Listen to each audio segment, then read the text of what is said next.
Hey now, welcome to 3x5 with Steve Bennett. My name is Steve Bennett. This is episode 3. It's a special 1990s edition of 3x5 with Steve Bennett. Now, probably with only 2 episodes under my belt, it was not necessarily the time to get tricky, but I decided to get tricky today. So we're doing something a little different. We're going to do 3 lists, be the same topics the lists always are: sports, wrestling, pop culture. All lists will be from the 90s, and each will be from a section of the 90s, with each year of the 90s having at least one representative. And it'll make more sense as we go along, and I'll explain it. I want to first thank everyone who's watched the first 2 shows.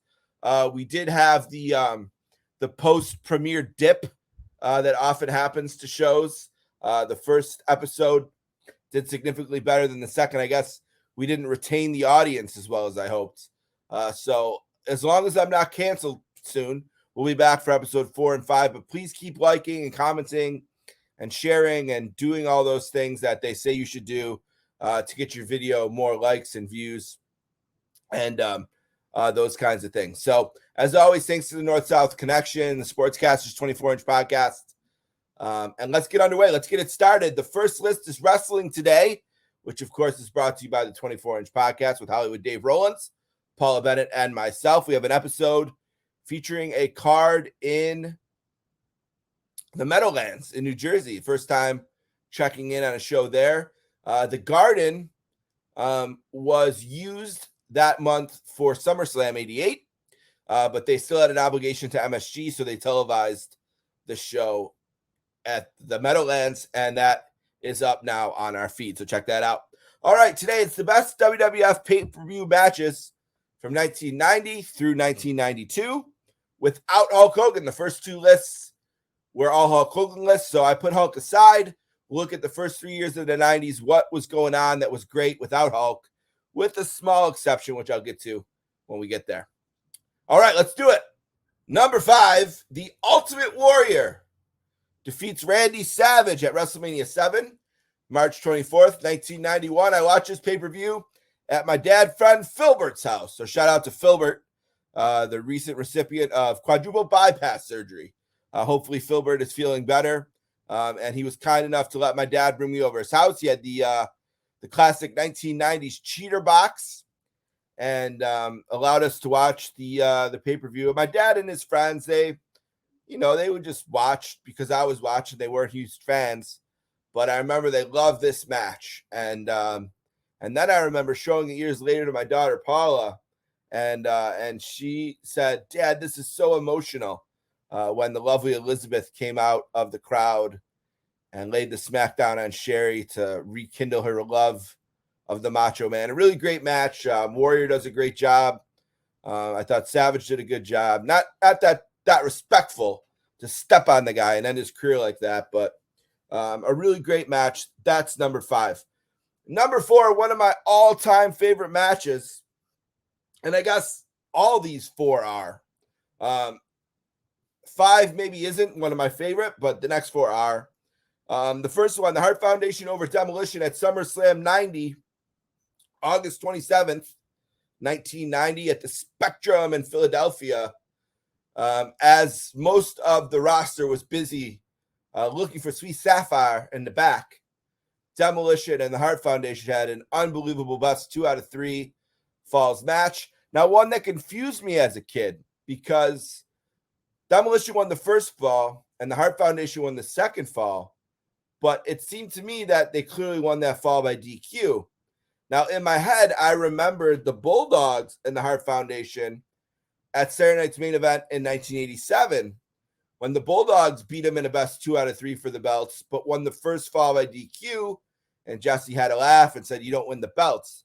So when the Harts won the third fall, I thought they won the match, but not the belts, but then they got the belts, so I was super happy. It's a great match. The Road Warriors do a run-in. And then years later, 2 things. One, I was at the very last event ever at the Spectrum. Pearl Jam played the last 4 shows ever at the Spectrum, and I went to the 3rd and the 4th. And before the 4th, they showed a video sort of like of all the years of the Spectrum. And the shot that they showed from SummerSlam 90 was of this match. And then when Paula was born, I would feed her in the middle of the night, and I would put stuff on the iPad and watch it. And I was watching this, and Bret Hart gave the promo about how him and Anvil were like two hearts beating as one, just like the Phil Collins song. And I looked down at Paula and said, me and you, we're two hearts beating as one. And then that's been our song since she was a little girl. And if she's anywhere and that song comes on, her whole face lights up and she shouts for daddy. And hopefully that will be true forever. But so shout out to this match. I love it. All right, number 3, Davey Boy Smith defeats Bret Hart at the SummerSlam 1992 on August 29th, 1992 at Wembley. A huge crowd there. This is the famous match where Bret says Davey told him he was fooled about 60 seconds in. A great finish, a great story they told about family. You know, Bret wrestling his brother-in-law with his sister in the front row. And I was a huge tag team guy growing up in the 80s. And my two favorite tag teams, love them or hate them, were the Bulldogs and Hart Foundation. And I did both with the Hart Foundation, loved and hated them. Always loved the Bulldogs. And it was really cool to see one half of each of those teams sort of headlining SummerSlam. And I just remember I was at a party for this one. My mom was a waitress at the time. She was working her way. She was working at a restaurant called Danny's, which is in Buffalo. Not Denny's, but Danny's. And one of the dishwashers was a crackhead, but then became a reformed crackhead and became a dishwasher. And she had like all these nieces and nephews, and she had worked so hard to reform herself. And her family was talking to her again. So she threw a big SummerSlam party because her nieces and nephews love wrestling. And we were invited to the party, and that's where I watched WrestleMania 2. Her name was like Pauline or something like that. I'm sure she's great to this day. I don't know what happened to her, but sort of a random story. But I really enjoyed this match. Shout out to Bret for getting the best out of Davey here, and a great story told. All right, number 2, also Bret. Bret defeats Mr. Perfect at the SummerSlam 1991 on August 26th, 1991. Now, this match was in my top 5. I made a list when Place to Be Nation did the stretch project, and then I screwed up at the end and somehow deleted it, and I refused to type it again. So I never actually submitted it, but this was in my top 5, and it's been in my favorite matches since the day I watched it. SummerSlam 91 was one of those pay-per-views that I got at home. It was, 3 days before my birthday, and I think as part of my birthday present, I was able to order the pay-per-view and then have friends come over. So I had this one on tape, and I watched this. This match was second on the card. So we have this first match, which has a bunch of guys that like a 6-man tag that's underrated. And then this match would come on, and I would be I watched it so many times, and I never didn't love it. Bret wins the title, the Intercontinental title, for the first time. And then there's an amazing, really great interview between Lord Alfred Hayes and Stu Hart. Lord Alfred really, I think, catches the emotion of Stu really well with some hard-hitting questions that Stu really takes the time to answer. So I would check that out. A great moment in the Garden. Bret and Perfect. I think it's a masterpiece. Some people, their haters, are like, this other match. No, this is amazing. 5 stars, whatever you want to call it. I love it. All right, now number 1, and I know I'm cheating a little here because Hulk is in this match. I get it. So speaking back, but it's not a Hulk match, right? Hulk's in it, but it's not a Hulk match. That's the point. And it's number 1, the 1992 Royal Rumble match, January 19th, 1992, just down the 90 from me in Albany. It was then called the Knickerbocker Arena. I think now it's called the Pepsi Center. I seen Pearl Jam there in 2006. And this is the greatest Royal Rumble match of all time.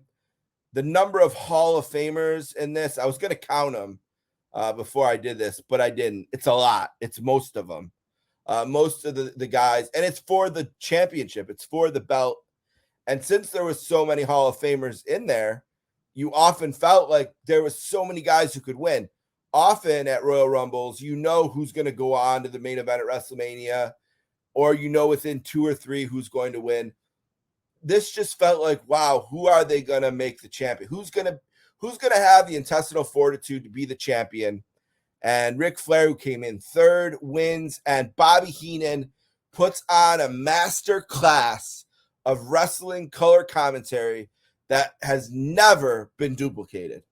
I mean, 1 hour of straight 95 down the middle that nobody could touch. The best of all time.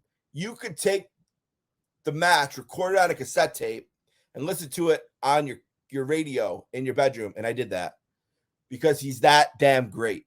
For an hour, just the best. I know Hulk's in it. I know I cheated a little bit. But anytime I'm just in the mood to watch a Rumble, this is the one I watch because it's the best. And nothing's close to it. The number one match. So those are the 5 best pay-per-view matches, 90 through 92 without Hogan, with a small asterisk.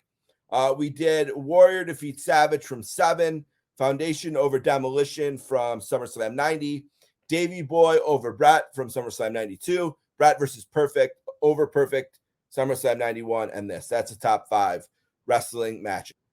All right, what's next? Pop culture. All right, best rock albums from 1993 to 1995. Now, we haven't done music yet, and I'll be very honest. I'm a huge fan of rock and roll. I will listen to rock music from 1950, done by Elvis Presley, right up to 2023 by this new band I found called the Lost Hearts from Nashville.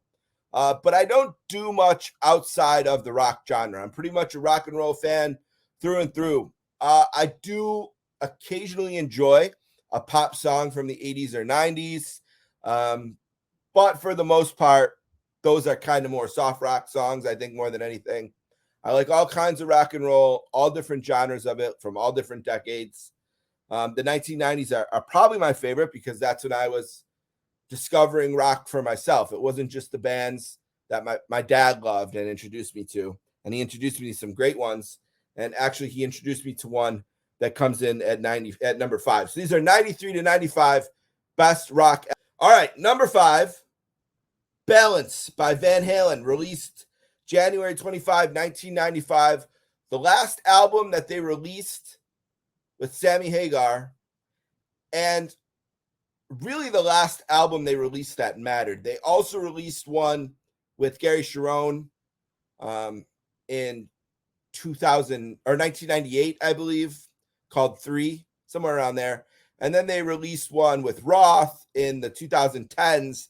That was a lot of stuff that they redid from the 70s. That album's fine, but Balance is a great record with all of the guys in Van Halen really having their fastball still. Eddie Van Halen plays unbelievable on this. The lead riff to the first single, Don't Tell Me What Love Can Do, is maybe one of the best riffs of his career. They have good ballads on here, like Not Enough and the hit Can't Stop Loving You. They have great rockers like Amsterdam and really great stuff on here. It's underrated. I think it's the last album from the Sammy Hagar album that people think to mention. But I like it better than OU812, and I think it's really great. So the great Van Halen at number 5. Number 4, April 6, 1993, Tool puts out Undertow. Now, they had already released Opiate, the EP, but this is their first full-length studio album, and is it dark and amazing. Right away, Intolerance, Lie, Cheat, and Steal. Right off the bat, the first song, Prison Sex, Sober, Undertow, Flood, Swamp Song. It's just unbelievable from beginning to end. The start of a really great career that Tool has had, still selling out arenas and making albums to this day. And I can listen to this album from beginning to end anytime.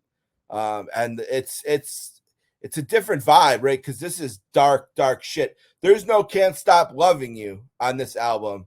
You know, there's I have found some kind of temporary sanity in this shit, blood, and cum on my hands. That's this album, which is a far cry from Can't Stop Loving You. That's Undertow, Tool at number 4. Number 3, it's an EP released January 25th, 19 94, the first EP to ever debut #1 in the Billboard Top 200 from those boys from Seattle, Alice in Chains, Jar of Flies, and this is a masterpiece. A masterpiece. It's unbelievably great. Every song is great.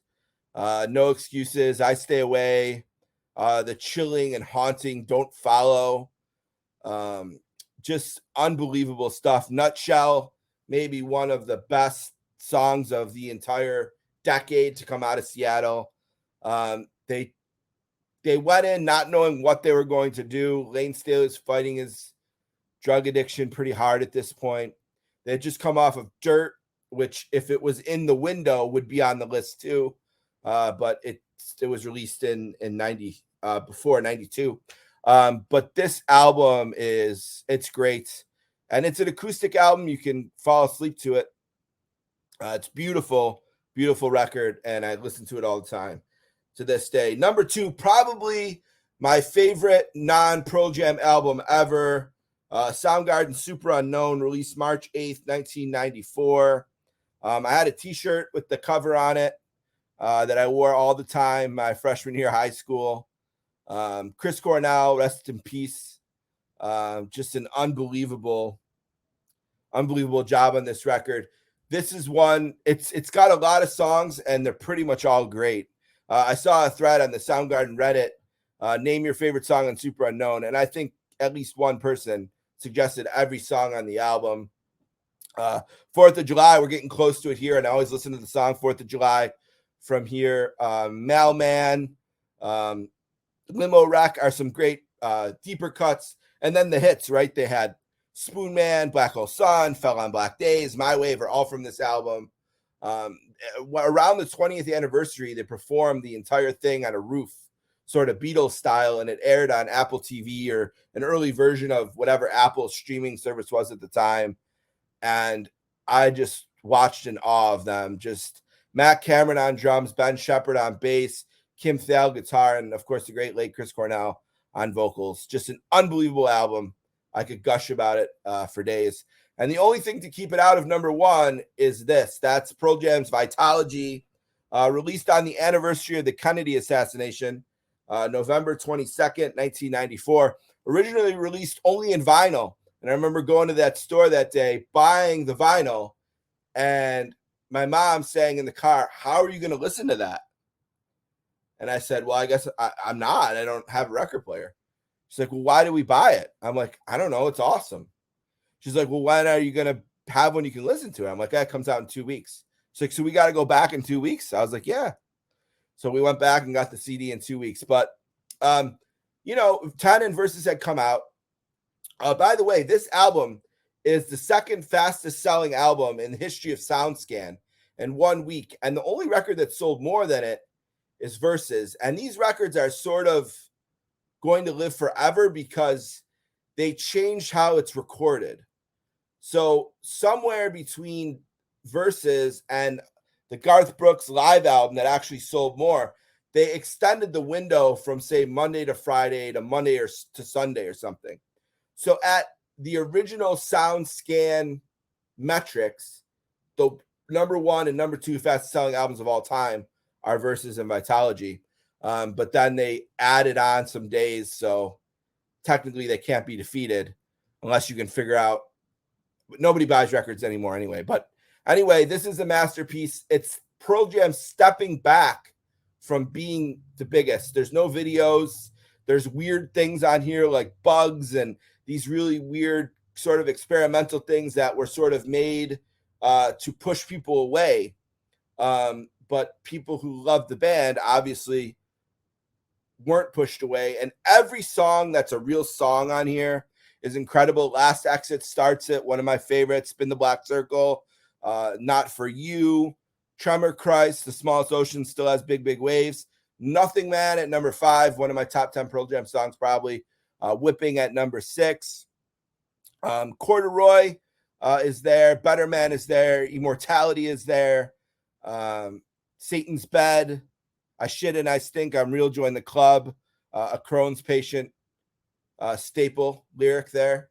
But Vitalogy, my favorite album from 1993 to 95, We had Balance 5 Van Halen. We had Tool, Undertow, Jar of Flies from Alice in Chains, Soundgarden, Super Unknown, and Pearl Jam's Vitology. 93 through 95, top 5.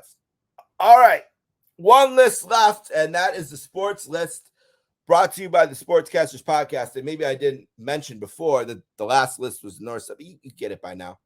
All right, so far through 2 lists, we have at least one thing in 1990, 91, 92, 93, 94, and 95. So the last list will be the top 5 sports champions from 1996 through 1999. And the date is the year when the day they won the championship. So some seasons, like in hockey, it's the 92-93 season, but the championship is won in 93. So that's the date I used. Okay, let's do it. Number 5, the 1996-97 Florida Gators, 12-1, 8-0 in the SEC. They lost to number 2 Florida State by 3 points in Florida State. Then they played them in the Sugar Bowl and blew them out 52-20. Steve Spurrier, the coach of this team, won that Sugar Bowl on January 7th, 1997. This is before the BCS by 2 years, but unanimous college football champions there, the Florida Gators. With an unbelievable season. Like I said, 8-0 in the SEC, and they beat everyone on their schedule despite having the one loss to the number 2 Noles in Florida State, obviously avenging that in dominant fashion in the Sugar Bowl. Number 4, we got to put an asterisk on this one, but an unbelievable team nonetheless. The 1988-89 Dallas Stars, 51-19-12. They won the President's Trophy. One of 2 teams from the 90s who won the President's Trophy and still won the Stanley Cup. The other one talked about last time, the 94 Rangers. They beat the Sabres in 6 games via cheating goal, which you can see here by Bret Hall on June 19th, 1999. So this is the one and only time in my life the Sabres were in the Stanley Cup. And a lot of people think they were only there because of Hasek. And of course, Dominic Hasek was the most important player on the team, but he also barely played in the Eastern Conference Finals against Toronto, which they won in 5 games. He stole game 2 in Ottawa in the first round, but other than that, the Sabres did really well in their run to the finals, beating Ottawa, Boston, and Toronto, all in 6 games or less. Did a really great job to get to the Cup. They didn't score enough goals in the finals, though. And the Stars, who had beaten the Avalanche in the Western Conference Finals, did beat them. This is a triple overtime game. And a lot of people will say, Sabres fans need to get over it or whatever. But this is a goal that if you watched hockey in 1999, they called off every time. Every single time this happened, they waved this goal in 99. But they didn't hear the people controlling the doors down by the Zamboni. This is an overtime winner to win the Cup. So there's hundreds of people waiting to storm the ice for interviews and pictures and all that. And I think kind of once that door opened, they were never overturning this goal. And the Stars became champions. But an undeniably great team. Like I said, a President's Trophy winner, that defeated the Avalanche in the conference finals, and ultimately wins the Stanley Cup here in Buffalo, about 8 miles from where I sit right now, on a cheating. All right, number 3, the 1998-99 Denver Broncos, 14-2. This is John Elway's last season, and they won playoff games by 35 points against Miami, 13 by the Jets, and they beat Atlanta in Super Bowl 33, 33-19 on January 31st, 1999.